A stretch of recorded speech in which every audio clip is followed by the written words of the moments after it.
नमस्कार। रसोई में तुम्हारी में आपका स्वागत है। मैं सुषमा त्यागी आज आपको एक कहानी सुनाने जा रही हूँ जो एक लोक कथा है श्राद्ध के बारे में। एक गांव था, उसमें जोगी और भोगी दो भाई रहते थे। दोनों में आपस में बहुत प्यार था, लेकिन दोनों अलग अलग रहते थे। जो जोगी था वो बहुत ही धनवान था और उसकी पत्नी जो थी वो बहुत घमंडी थी, लेकिन जो भोगी था बहुत ही गरीब था और उसकी जो पत्नी थी वो बहुत ही सरल स्वभाव की थी। और पितृपक्ष आए तो जोगी की पत्नी ने कहा कि श्राद्ध करने हैं, तो उसने मना कर दिया जोगी ने। तो वो तो बहुत दिखावा वाली थी जोगी की पत्नी। उसने कहा कि लोग क्या कहेंगे कि श्राद्ध भी नहीं किए। तो उसने कहा कि आपको ये लग रहा होगा कि मुझे कष्ट होगा या मुझे बहुत ज़्यादा काम करना पड़ेगा, तो आप उसकी चिंता ना करें, मैं भोगी की पत्नी को बुला लूंगी अपनी सहायता के लिए। तो वो मान गया, कहा कि श्राद्ध कर लो, लेकिन उसे दिखावा करना था। तो उसने कहा कि ऐसा है, आप मेरे मायके चले जाओ और उन लोगों को दावत दे आओ कि श्राद्ध है। तो उन्हें सोची एक दिखावा करने का एक मौका मिला है, और उसने अपने घर में मतलब मायके में बुलावा भेज दिया।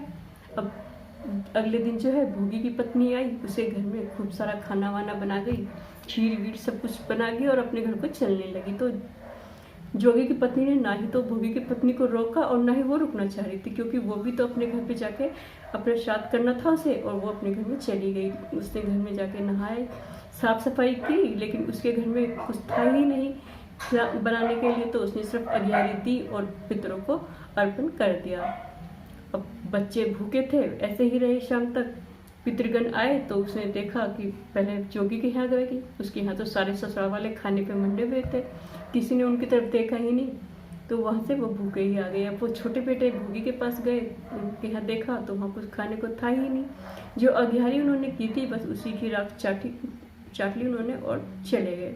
अब सारे ही पितृगण जब तालाब पे इकट्ठे हुए तो सब अपने यहाँ की तारीफ कर रहे थे, हमें तो ऐसे खाना खाया, हमारे जो बच्चों ने तो ऐसा श्राद्ध किया। लेकिन उनके पास तो कुछ कहने को था ही नहीं, वो तो खुद ही भूखे थे और कहने लगे कि हमारे बच्चे एक के यहाँ गए बड़े वाले के यहाँ, तो उसके तो सारे ससुराल वाले खाने में लगे हुए थे, और छोटे बेटे के पास हम गए तो उसके पास तो बेचारे कुछ था ही नहीं, हम तो भूखे, हम तो सिर्फ उसकी अघियारी थी उसी की राख चाट कर आ गए। फिर उन्हें लगा कि शायद हमारे छोटे बेटे के पास, भोगी के पास कुछ होता धन धान्य, तो वो भी हमारा अच्छे से श्राद्ध करता। तो यही सोच कर बस वो नाचने लगे और कहने लगे कि हमारे भोगी का घर भर जाए, हमारे भोगी का घर भर जाए। और ऐसा कहते कहते उसके भोगी का घर तो भरने लगा। बच्चे भूखे थे, शाम को अपनी माँ से जाके कहने लगे भोगी की पत्नी से, माँ कुछ खाने को दो। उसे गुस्सा आ रहा था कि क्या खाने को दो, और कहा कि बाहर बच्चे काम लग जाएंगे कि वो होज औंधी पड़ी है उसे सीधा कर लो, उसमें से खा लो।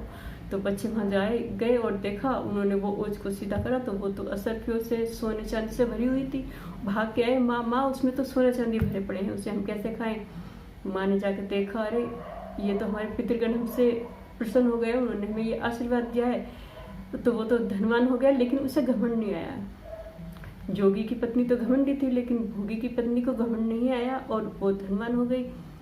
अगले साल फिर आए पितृपक्ष और उन्होंने 36 प्रकार के भोजन बनाए, पंडितों को बुलाया, खूब उन्हें दान दक्षिणा दी, अपनी जेठ जेठानी को बुलाया, उन्हें सोने चांदी के बर्तनों में भोजन कराया। पितृ जो गण थे बहुत ही प्रसन्न हुए और उन्हें आशीर्वाद देकर चले गए।